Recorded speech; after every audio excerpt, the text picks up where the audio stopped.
KGF star Yash పుట్టినరోజు సందర్భంగా flexi ఏర్పాటు చేస్తున్న ముగ్గురు అభిమానులు విద్యుత్ షాక్తో మృతి చెందారు. కర్ణాటకలోని గదగ్ జిల్లా లక్ష్మీశ్వర తాలూకా సూరణిగి గ్రామంలో ఈ ఘటన జరిగింది. మృతి చెందిన అభిమానుల కుటుంబీకులను యష్ పరామర్శించారు. గోవాలో సినిమా షూటింగ్లో ఉన్న యష్ హుటాహుటిన షూటింగ్ రద్దు చేసుకుని గదగ్కు వెళ్లారు. ప్రత్యేక విమానంలో హుబ్బళ్లికి చేరుకుని అక్కడి నుంచి సూరణిగి గ్రామానికి వెళ్లారు.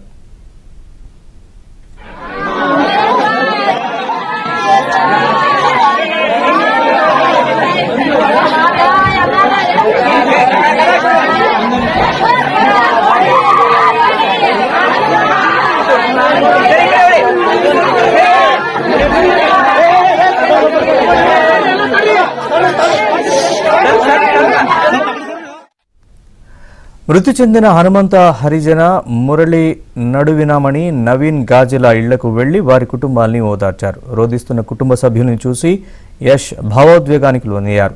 అభిమానుల కుటుంబాలకు అండగా ఉంటానని ఆయన భరోసా ఇచ్చారు. అభిమానులు మృతి చెందడం జీర్ణించుకోలేకపోతున్నానని ఆవేదన వ్యక్తం చేశారు.